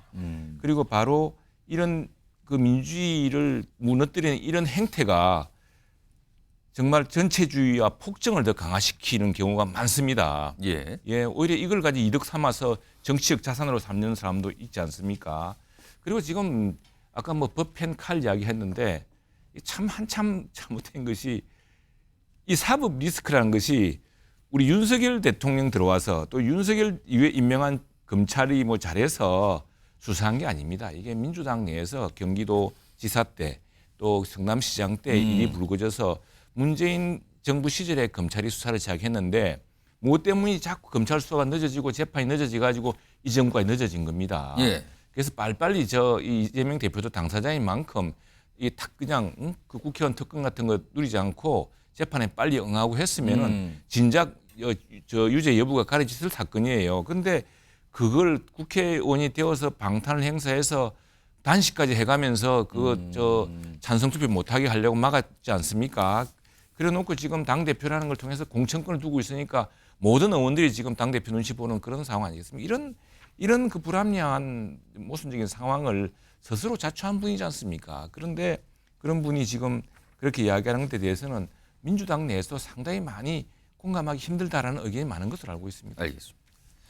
윤고현 의원님, 김구 선생 사진을 건 거는 글쎄요, 이거는 저 내용이 오늘 알려진 뒤에 앞서서 이제 민주당 의원분들이 김구 선생 얘기를 많이 하니까 이른바 이재명 대표 피습 사건과 관련된 이런 분위기를 계속 끌고 가려는 의도가 있는 거 아니냐, 이런 시각이 분명히 나왔습니다. 오늘 이거 어떻게 봐야 됩니까? 오늘 인재 영입이가 있었죠. 그래서 김구 선생님의 손자를 저희 당에 인재로 영입을 했고요. 증손자. 그리고 저희 당 대표실에는 전임 대통령뿐만 아니라 신익기 선생님 사진도 있습니다. 그래서 저희 당은 해방운동 과정에서 있었던 3.1 독립운동부터 시작한다라는 그런 게 명확하기 때문에 오늘 때마침 인재 영입이라는 행사가 있었기 때문에 사진을 걸었던 걸로 보이고요. 그러면은 피습 사건과는 전혀 관련이 없습니까? 뭐 그 부분은 제가 해석할 수 없습니다. 다만 제가 말씀드리고 싶은 건 한동훈 위원장이 오늘 이재명 대표의 발언에 대해서 망상이라고 이야기를 하셨어요. 그 표현을 썼어요. 저는 태도가 본질이라고 생각합니다. 제1야당의 대표이고 그리고 대통령 후보로서 윤석열 대통령 경쟁했던 분입니다. 그분이 살인 테러를 당하셨어요. 그리고 나서 오늘 처음으로 업무를 보면서 메시지를 냈단 말입니다. 그럼 최소한의 존중하는 척이라도 하셔야 되는데 그 말을 망상이라고 한다는 것 자체가 어떻게 저런 생각을 할 수 있지라는 생각을 합니다. 태도가 본질인데요. 그리고 또 하나 더, 윤석열 정부 권익위원회에서 예. 이재명 대표의 헬기 수송과 관련해서 조사를 하겠다고 합니다. 예. 아니 이런 경우가 어디 있습니까? 대통령도 최대한 빠른 시일 내에 조치를 하라고 했고 부산대병원, 서울대병원, 소방청 아무 문제가 없다고 했는데도 불구하고 예. 권익위가 나서서 헬기 수송을 조사하겠다? 이거는 대통령이 지금이라도 나서서 정리해야 됩니다. 지금 당장 권익위원장 불러서 네가 잘못했다. 그리고 정치 테러, 살인 테러에 대해서는 명백한 입장을 밝히셔야죠. 그리고 2006년에 박근혜 전 대표가 비습당했을 때 사례가 있지 않습니까? 그런 사례에 준해서 예. 경찰이 하면 되는데 경찰이 그때보다 훨씬 후퇴한 모습을 보이니까 저희 당에서 이런저런 이야기들을 하는 거거든요. 예로 설명을 드리면 이재명 대표가 비습당하고 35분 만에 그 현장을 물청소를 해버립니다. 아주 중요한 살인 테러 현장에 대한 증거들을 그걸 일반 국민들은 의아심을 갖는 거죠. 누가 이런 결정을 내렸을까라고 하니까 경찰은 일선 서장이 했다라는 거잖아요. 이런 부분들에 대해서 좀 진상을 밝혀보자라고 했는데 한동훈 위원장은 여기에 대해서도 가짜뉴스다, 음모론이다 그럽니다. 이건 아니죠. 존경하는 우리 최영두 의원님께서 말씀하셨잖아요. 정치 테러, 살인 테러에 대해서는 명백한 입장을 가지셔야 되는데 태도가 본질이라고 흔들리시면 안 된다고 생각을 하거든요. 그런 부분이 좀 아쉽습니다. 자, 상황이 좀 오늘 첫 출근인데 첫 출근부터 약간 이렇게 대립하는 모습인데 사실 이재명 대표가 출근을 했을 때 많은 기자들이 궁금했던 대목 중에 하나가 내용 중에 하나가 인천 계양을 지금 지역구인데 계속 출마하실 겁니까? 그 지역구에. 이거예요. 왜냐하면 얼마 전에 원희룡 전 장관이 그곳에 나가겠다 그러면서 이재명 대표에 대해서 뭐 돌덩이를 치우겠다 이렇게까지 하면서 출마 선언을 사실상 했거든요. 그러니까 여기 계속 나오세요. 이걸 물어보는 게 질문이 많은데 오늘 이와 관련돼서 민주당 내에서 설명이 있었고요. 그리고 민주당 분인데 뭔가 좀 이 상황 설명을 꺼내놓으신 분이 있어요. 들어보겠습니다. 이재명 대표한테 도망가지 말고 원희룡 장관이랑 붙어라 뭐 이런 얘기를 했는데 혹시 관련된 얘기가 없었습니다. 그건 원희룡 장관의 생각이겠죠. 예. 글쎄 허공에 대고 주먹질을 하는 것 같은 느낌이 드는데요. 이재명 대표가 개항을 하겠다라고 선언도 하지 않는데 가서 허공에다 주먹을 휘두르면서 자 나한테 맞으려면 이쪽으로 와라. 이거 좀 이상하지 않아요? 윤건영 의원께서 설명을 해주셔야 될 것 같은데 이재명 대표 인천 계양을 지금 지역구인데 좀 총선 4월이잖아요. 곧 다가오는데 여기 출마합니까? 안 하는 겁니까? 어떻게 돼 있습니까 지금? 이재명 대표는 저희 당의 가장 중요한 자산입니다. 그리고 총선에 영향을 미칠 수 있는 중요한 전략적 카드입니다. 예. 그렇다면 지금 그 카드를 어떻게 쓸지를 결정하는 것보다는 여러 가지를 종합적으로 검토해서 당에 가장 도움이 되는 방식이 무엇인가를 결정하는 게 저는 맞다고 생각합니다. 원희룡 전 장관이나 이런 분들이 개항을 해 나와라라고 하는 것은 제1야당 대표를 활용한 일종의 자기 마케팅입니다. 그래서 저희 당은 이재명 대표가 어디에 쓰일 때 가장 우리 당으로 도움이 되느냐. 이거 뭐 국민의힘당도 마찬가지일 겁니다. 한동훈 비대위원장이 일찌감치 자기는 출마 안 하겠다고 던져버려서 그런 거지. 불출마죠. 예, 그게 오히려 잘못된 카드를 하나 써버린 거죠. 그래서 당의 대표가 어디에 출마하고 어떻게 하느냐에 따른 것은 전략적 카드거든요. 아직 미정이라는 소리입니까?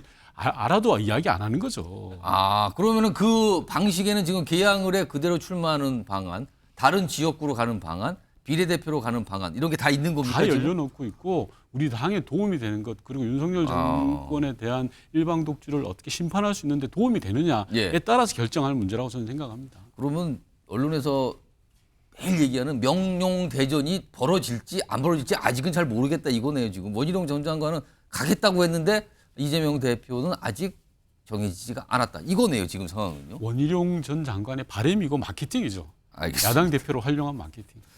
이건 좀 봐야 되는군요. 그럼 아직 뭐 됐다 안 됐다 얘기하기가 좀 어렵네요. 그런데 그 계양을 주민들은 매우 서운하겠습니다. 뭐 갑자기 만약에 떠난다면 다른 곳으로 무슨 간다면 뭐 정치적으로 한때 무슨 자리 그 방탄을 위해서 이용한 것도 아니고 그건 아마 원희룡 장관은 이재명 대표가 또 옮기면 옮기는 대로 나가려고 그럴 겁니다. 그쪽으로 또 간다. 사실은 이재명 대표가 원래는 성남시장을 했기 때문에 성남에서 나올 거라 생각하고 전에 안철수 의원이 맞붙자 그랬어요. 그랬더니 계양으로 가더니 참 모양이 좀 그렇다. 아무튼 미정이라는 거예요. 지금 그래서 미정이라서 민주당 분들 누구도 이거를 확실히 얘기 안 하고 아직은 봐야 됩니다. 이런 말씀을 공통적으로 하고 계십니다.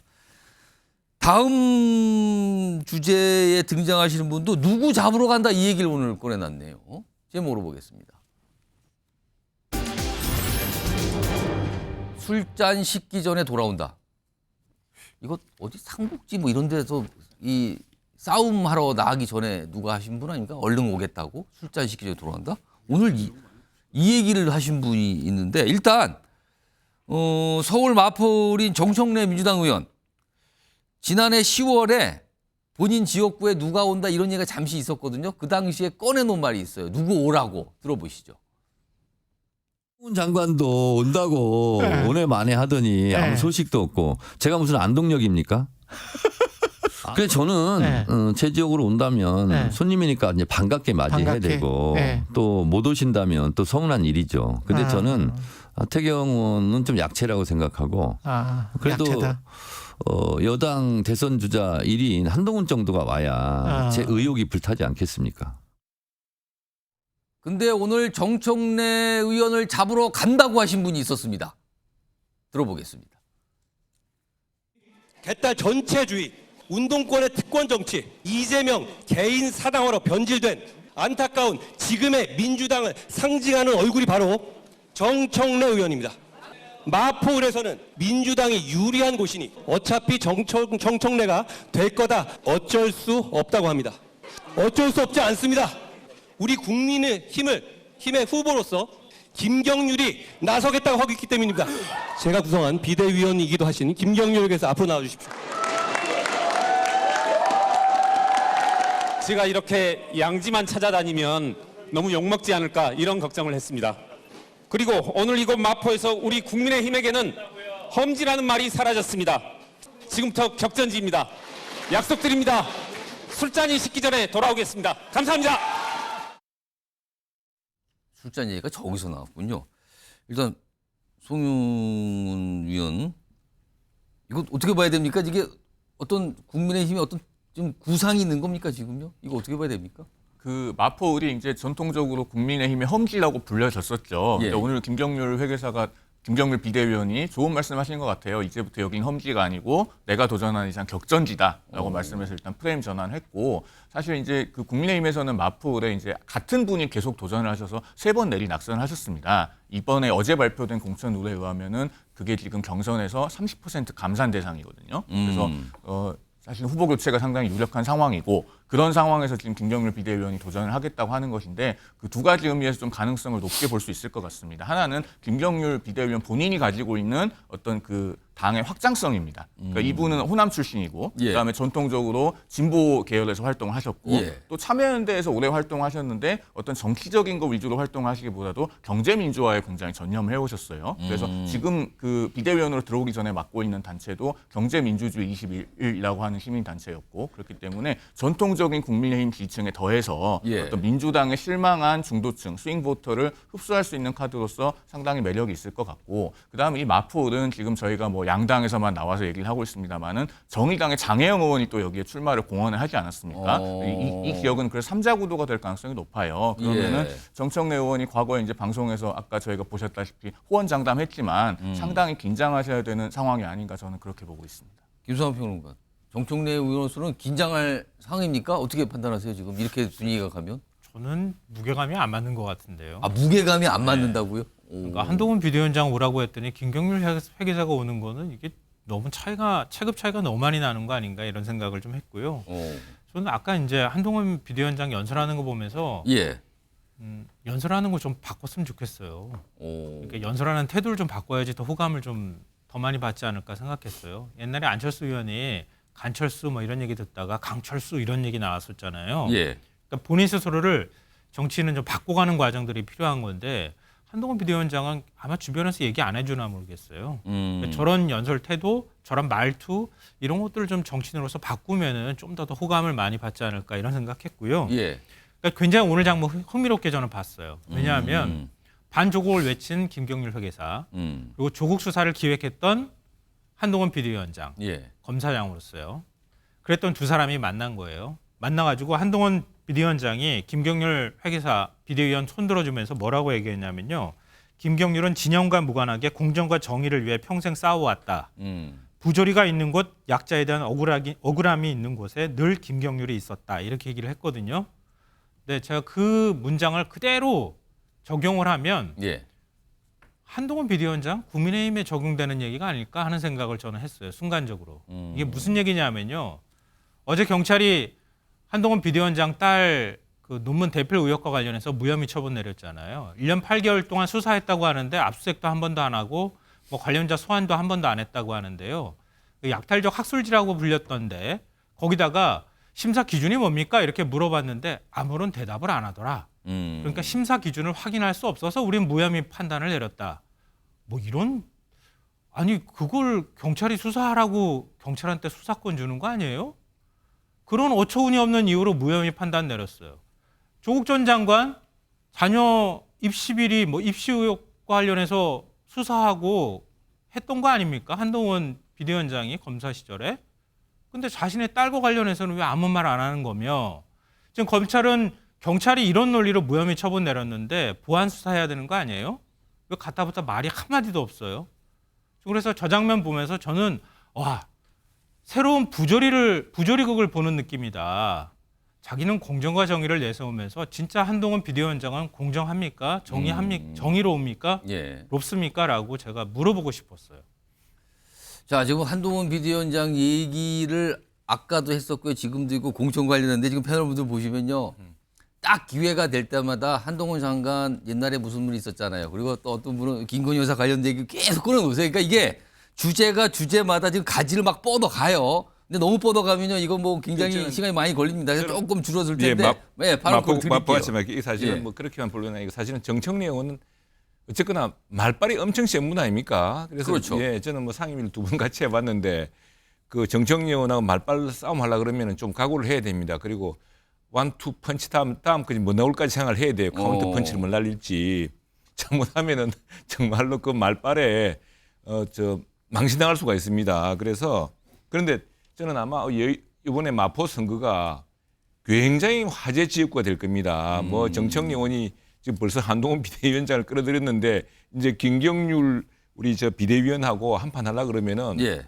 김경률 비대위원이 또 입시 뭐 이렇게 논리나 또 말이 또 술잔이 식을 때 전에 돌아오겠다 하지 않습니까? 회의성에서 한동훈 비대위원장이 김경률 비대위원이 말하는 걸 보고 매일 내가 조마조마합니다라까지 말을 그러니까 했거든요. 굉장히 말도 잘하고 예. 논리도 정연하고 더구나 회계사 출신이지 않습니까? 그래서 굉장히 정치합니다. 저도 한번 이 사석에 봤는데 굉장히 정확하신 분이에요. 그래서 아마 지금 마포을인가요? 마포갑인가요? 마포을입니다. 마포을이 그 방송국도 많은 동네이기도 하지만 정말 그 화려한 말싸움에 굉장히 공방전이 될 것이다. 그 이제 정청래 의원 이번에 좀 각오 좀 하셔야겠다 생각이 듭니다. 저는 그렇게 생각하는데 두 가지 문제가 있다고 생각하는데 첫 번째는 마포 주민이 사라졌어요.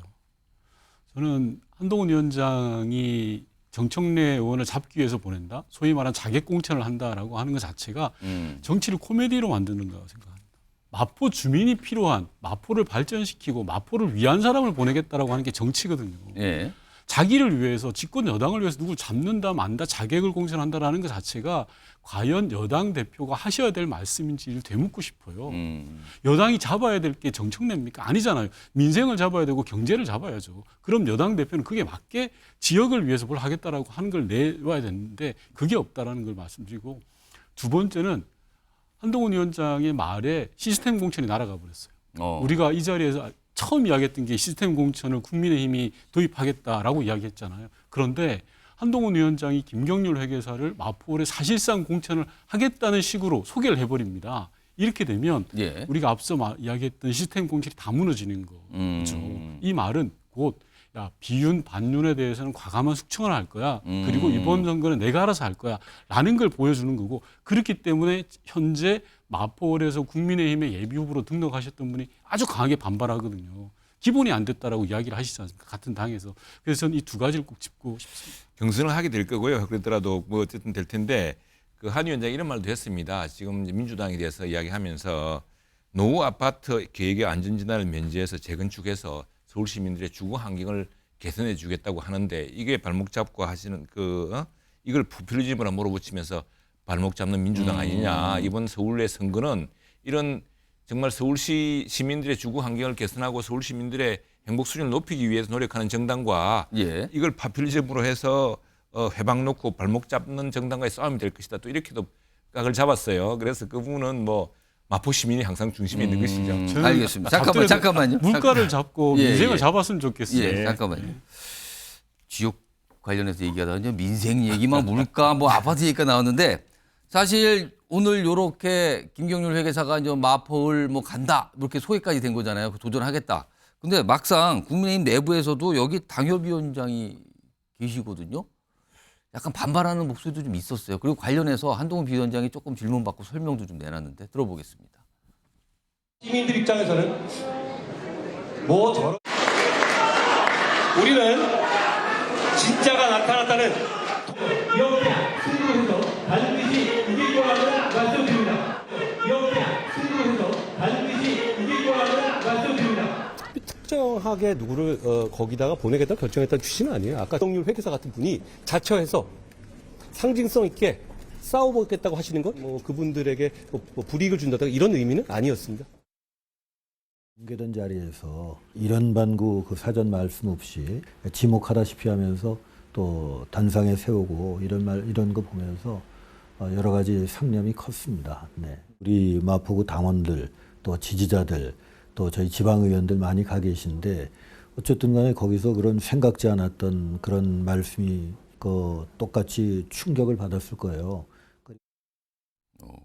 송영훈 의원 이거 약간 잡음이 생겼네요. 이게 이렇게 반발하는 목소리가 나왔어요. 지금 이거 어떻게 봐야 됩니까? 뭐 한동훈 위원장이 그런 의도는 아니었을 거예요. 여기에 뭐 누구를 세우겠다 결정된 거다 이런 인상을 주려고 한 건 아닐 거고 이제 신년 인사회인데 어쨌든 뭐 기존에 험지라고 불리던 곳에 그 당 지도부잖아요. 비대위원이면 용기 있게 도전을 하겠다고 하니까 뭐 자기 소개할 수 있는 정도의 기회는 줘야죠. 그런 차원으로 보면 될 것 같고요. 아까 이제 그 정청래 의원이 그 상대할 후보가 뭐 무게감이 떨어진다 이런 말씀하셔서 아까 김성환 평론가가 그 얘기했죠. 무게감이 좀 약한 거 아니냐. 조금만 덧붙이면은 그 정청래 의원이 지금까지 3선을 하셨는데 내리 3선을 하신 게 아니죠. 2004년에 되고 2008년에 낙선하고 2012년에 되고 2016년에 불출마하고 2020년에 되고 이렇게 퐁당퐁당 하셨는데 2008년에 낙선을 할 때요. 그 당시에 신인이었던 강용석 변호사에게 낙선을 했습니다. 그런 사례를 참고하면은 이번에 김경률 회계사 같은 경우도 사실은 굉장히 새로운 바람을 일으킬 수 있을 것이다. 무게의 문제가 아니다. 이런 말씀 좀 드리고 싶습니다. 아무튼 주목을 좀 받았어요. 그리고 약간 잡음도 있었지만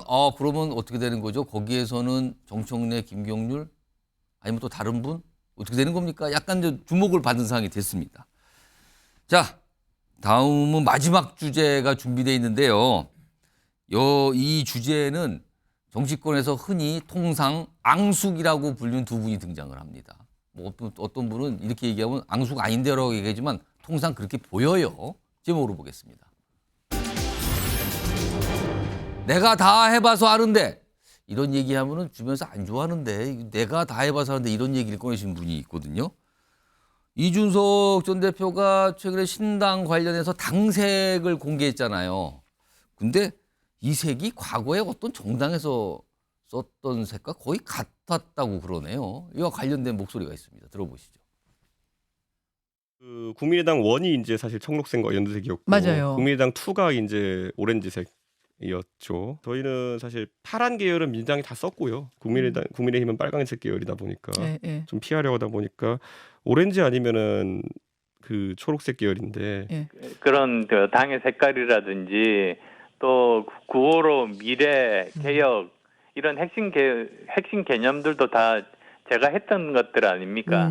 지금 그것들을 지금 사용하고 계시는데요. 네네. 뭐 저는 저작권 주장할 생각은 없고 잘 해나가시기를 그렇게 바라고 있습니다. 조수연이 잘 해나가시기를 바라고 있습니다. 하면서 생각하면서 뭐 제가 옛날에 먼저 썼던 건데요. 뭐 저작권 안 낼 테니까 그냥 가져가 쓰세요. 약간 이 분위기거든요. 지금 말하는 게 이 송영훈 의원 그만큼 이 새로운 당을 만들고 준비하는 게 어렵다는 이런 방증일까요? 이거 어떻게 좀 봐야 됩니까? 어렵죠. 어렵고 사실은 지금 이준석 그 위원장이죠. 정강정책위원장은 그 빨간색, 파란색을 피하다 보니까 뭐 주황색을 썼다 이렇게 얘기하는데 예. 사실은 저는 지금 우리나라의 진정한 의미의 제3지대는 없다고 봅니다. 그러니까 이준석 위원장이 만든다고 하는 당도 사실은 본인이 뭐 탈당을 날짜를 박아놓고 할 거다 해놓고 마지막에 뭐 마치 망설이는 듯이 나갔잖아요. 그리고 반대쪽에서 지금 이낙연 전 대표 같은 경우도 사실은 민주당에서 정치를 24년을 하신 분이에요. 그래서 제가 봤을 때는 우리나라에는 지금 1.5지대, 2.5지대가 있을지언정 예. 진정한 의미의 3지대는 없다. 그래서 이준석 위원장이 지금 만들겠다고 하는 당이 색깔을 빨간색, 파란색을 피해서 주황색을 쓴다고 해서 그게 어떤 진정한 의미의 제3지대로 쉽게 인식될 수 있을 것인가 저는 넘어야 될 산이 굉장히 많다고 봅니다. 네. 김수환 평론가는 안철수 의원이 저작권 얘기까지 꺼내면서 뭐 쓰세요 마음대로 뭐 이런 분위기거든요. 아니요. 전 너무 웃겨가지고요, 저희가. 왜냐하면 2020년에 예. 그때 국민당 창당준비위원회 만들면서 그때 당색을 정했거든요. 예. 아까 지금 보였던 당색이에요. 그게 오렌지인지 아닌지 막 이렇게 헷갈려가지고 얘기를 했는데 당시 민중당이 굉장히 거세게 반발했어요. 그때 또 다른 당에서 왜 우리 당 색깔 가져가냐고. 똑같은 상황이 된 겁니까? 그럼? 그런데 그거 그렇게 따지면은 저작권은 민중당에 가 있어야지. 왜 그걸 그럼 원래 안철수 의원 저작권이 없는 겁니까 그러면 원래? 그러니까요. 그렇게 했던 안철수 의원이 지금 내가 굳이 저작권은 얘기 안 하겠지만 우리 거 가져가서 써도 돼요. 뭐 이렇게 얘기하는 게 너무 제가 다 써봐서 웃겨가지고. 아는데요. 뭐 약간 이런 분위기예요. 정당이 당 색깔 만들 때 그래서 굉장히 어려워요. 그래서 정의당도 사실 그 핑크빛 계열 만드는 거 그것도 사실 기존의 정당 색깔이 정당 당색이 굉장히 중요하잖아요. 예. 근데 기존의 당이 이미 다 썼던 색깔이기 때문에 그걸 어떻게든 피해가려고 하다 보니까 상징적인 색깔을 만들다 보니까 그런 식으로 가는 거거든요. 그러니까 결국은 핑크빛하고 녹색, 파란색, 빨간색을 빼고 나면 이 무슨 색깔이 남죠? 남는 없어요. 색깔이 없잖아요. 예. 그래서 어쩔 수 없이 사실 오렌지 계통으로 갔다고밖에 볼 수가 없거든요. 근데 제가 아까 웃긴 거는 안철수 의원이 그렇게 얘기할 자격이 안 되는데 얘기해가지고 너무 웃기다 생각이 들었어요. 알겠습니다. 색깔 따지면 사실은 과거에 이미 많이 썼고 또 현재 정당들이 있는 색이니까 그걸 피하려면은 별로 남는 색이 없어요. 그렇다고 너무 무리하게 너무 독특한 색을 쓰게 되면 또 약간 더 거부감이 있을 수도 있고 그래서 당색 고리가 참 어렵다 그러네요. 지금 이런 모습이 아닌가 싶은데 안철수 의원이 저 얘기만 한 게 아닙니다. 무슨 빅텐트 얘기를 했는데 들어보시죠. 저는 회의적으로 봅니다.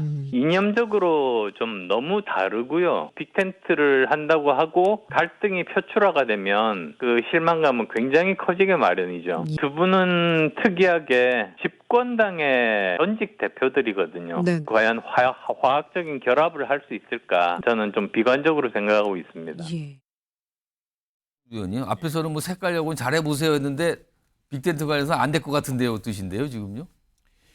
네, 지금 왜냐하면은 우리 당이 정당 혁신을 시작했습니다. 한동훈 비대위호가 완전 새로운 문법으로, 완전 새로운 언어로 정치 혁신을 시작했는데 지금 이게 속도가 점점 빨라질 겁니다. 이제 공천 룰도 정해졌고 또 새롭게 더 국민들에게 다가가겠다는 또 당정회 회의를 또 지난 1월에 해가지고 지금 국민들이 가장 안타까워하고 지금 다급한 민생 현안들을 하나하나 해결하고 있습니다. 정말 문제 해결을 보여주는 정부와 여당 또 정당 혁신, 정치 혁신을 통해서 국민들에게 정말 다가갈 겁니다. 이렇게 되면은 사실은 신당으로 눈 돌릴 틈이 없을 겁니다. 국민들이 민주당이 이제 계속 이렇게 구태를 보인다면은 지금 이재명 대표가 저런 식으로 계속해서 많은 민주당원들도 실망하고 신당도 생기고 뭐 이런 양상이 이어지고 있지만 아마 조만간에 이 정치 혁신 경쟁 또 정당의 혁신 경쟁에 따라 놓을 것으로 생각을 민주당도 들고 그렇게 올 그렇지 것이다. 않겠습니까? 그렇지 않으면은 정말 이제 국민의힘의 혁신과 신당의 혁신이 서로 이번 총선의 주제가 될 수도 있겠죠. 네, 알겠습니다. 윤건영 의원께서는 이 빅텐트는 각각 여야에서 탈당하신 분들이 손을 잡는다는 건데 이거 어떻게 전망하세요? 우선 색깔 논쟁은 너무 유치하고요. 지금 정책 논쟁을 보려면 정책 논쟁을 해야죠. 그리고 저는 제3지대와 관련해서 역대 총선에서 보면 항상 10%에서 15%의 제3지대는 존재해 왔습니다. 어느 선거나 마찬가지입니다. 다만 이 제3지대가 장기적으로 영속 가능하냐 불가능하죠. 왜냐하면 대한민국은 5년 단임제 대통령제입니다. 예. 총선에서는 한 10에서 15%의 제3지대가 모였다가 2년 있으면 곧 대선이 있으니까 다시 또 거대 양당 구조로 귀속될 수밖에 없는 그런 한계가 있습니다. 그래서 이번에도 아마 이준석 전 대표나 이낙연 전 대표 이런 분들이 그런 틈을 비집고 나오시려고 하는 것 같아요. 예. 다만 그분들의 성공 가능성 여부는 이 자리에 있는 저나 최영두 의원님이나 여야의 거대 정당한테 달려 있는 겁니다. 솔직하게 말하면. 아까 최영두 의원님 뭐 정치 혁신이 시작됐다고 하는데 전혀 그런 것 같지는 않고요. 죄송합니다. 예. 윤석열 대통령이 바뀌어야죠. 본질이 바뀌어야 되는데 뭐 포장지만 바꾼다고 되겠습니까? 호박이 죽 건다고 수박 안 되거든요. 그래서 저희 민주당이나 국민의힘이나 윤석열 대통령이 잘하면 예. 제3지대에 설 길은 없습니다. 하지만 잘 못한다 그러면 제3지대는 분명히 역대 총선에서의 경향들을 봐서 비집고 나옵니다. 그러나 장기적으로 성공할 수는 없습니다. 알겠습니다. 두 분 공통점은 잘 되겠습니까? 약간 이런 분위기시네요. 알겠습니다.